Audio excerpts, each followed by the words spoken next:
Assalamualaikum warahmatullahi wabarakatuh. Perkenalkan, nama saya Latif Fauzia Salam. Di video kali ini saya akan menjawab dan menjelaskan beberapa pertanyaan terkait UU ITE Jilid 2. Nah, sebelum menjawab dan menjelaskan pertanyaan terkait UU ITE Jilid 2, alangkah lebih baiknya kita mengenal dan mengerti apa itu UU ITE Jilid 2. Nah, melansir dari website sippnmenpan.co.id, disebutkan bahwa Undang-Undang ITE atau Informasi dan Transaksi Elektronik adalah undang-undang di Indonesia yang mengatur tentang penggunaan teknologi informasi dan transaksi elektronik. Undang-undang ini ditujukan untuk mengatur kegiatan yang berkaitan dengan penggunaan internet, komputer, dan perangkat elektronik lainnya. Nah, Undang-Undang ITE di Indonesia secara resmi disebut sebagai Undang-Undang Nomor 11 Tahun 2008 tentang Informasi dan Transaksi Elektronik. Kemudian, undang-undang ini memiliki beberapa pasal yang mengatur tentang berbagai aspek penggunaan teknologi informasi dan transaksi elektronik, termasuk hak dan kewajiban pengguna internet, perlindungan data pribadi, tindakan pidana terkait penyalahgunaan teknologi informasi, dan tata cara penyelesaian sengketa elektronik. Oke. Itu tadi penjelasan pengertian terkait Undang-Undang ITE. Kemudian kita lanjut membahas tentang pertanyaan seputar terkait UU ITE Jilid 2. Pertanyaan yang pertama, apakah penggunaan Undang-Undang ITE Jilid 2 dalam menutup akun media sosial atau membatasi kebebasan berekspresi online dapat membawa implikasi terhadap diskusi terbuka dan pertukaran ide dalam masyarakat? Menurut opini saya, itu dapat terjadi jika Undang-Undang ITE dalam penggunaannya tidak dilakukan dengan cermat dan adil, maka akan dapat mempengaruhi kebebasan berekspresi dan pertukaran ide di dalam masyarakat. Tapi, sebelum itu kita harus tahu terlebih dahulu batasan-batasan dalam berekspresi dan berdiskusi di ruang lingkup media sosial. Kita boleh berekspresi dan mengemukakan pendapat dan berdiskusi di ruang lingkup media sosial. Tetapi, pendapat yang kita utarakan itu tidak berisi penghinaan dan pencemaran nama baik, sebagaimana yang sudah diatur dalam Undang-Undang ITE pasal 27A yang berbunyi, setiap orang dengan sengaja menyerang kehormatan atau nama baik orang lain dengan cara menuduhkan suatu hal dengan maksud supaya hal tersebut diketahui umum dalam bentuk informasi elektronik dan atau dalam bentuk dokumen elektronik yang dilakukan melalui sistem elektronik. Kemudian, untuk hukuman bagi pelaku yang melanggar Undang-Undang ITE pasal 27A termuat pada Undang-Undang ITE pasal 45 ayat 4 dengan hukuman pidana penjara paling lama 2 tahun dan atau denda paling banyak 400 juta rupiah. Kemudian juga diatur pada Undang-Undang ITE pasal 28 ayat 2 tentang hate speech atau ujaran kebencian.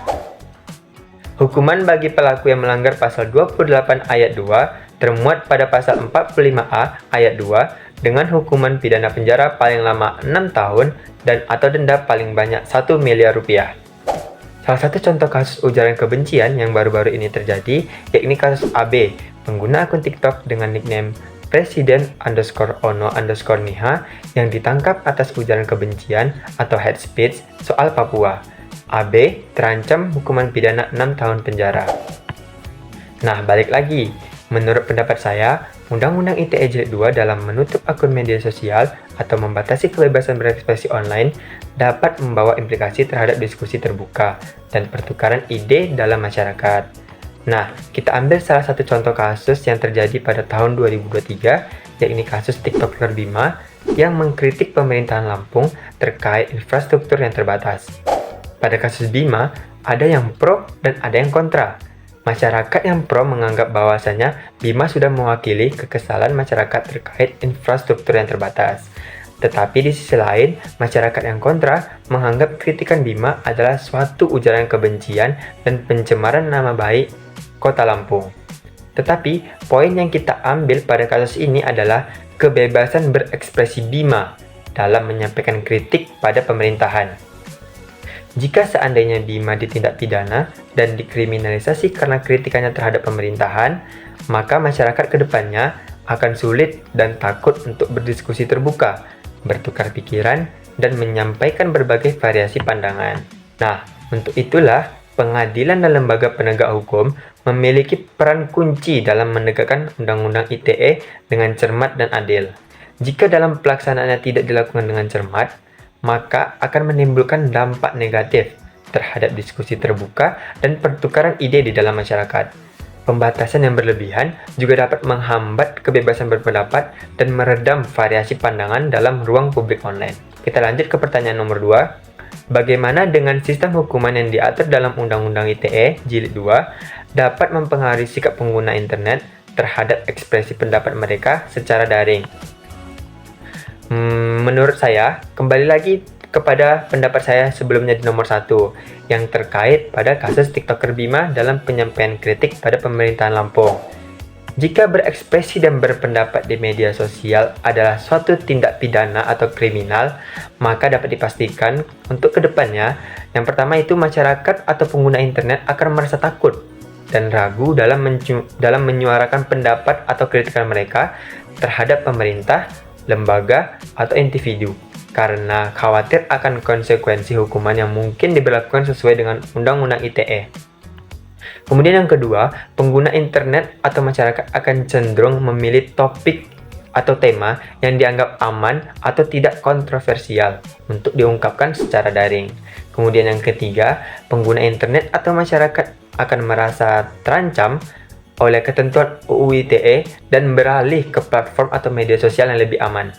Hal ini mengakibatkan kurangnya transparansi dan akses terbuka terhadap diskusi dan pertukaran ide di dalam masyarakat.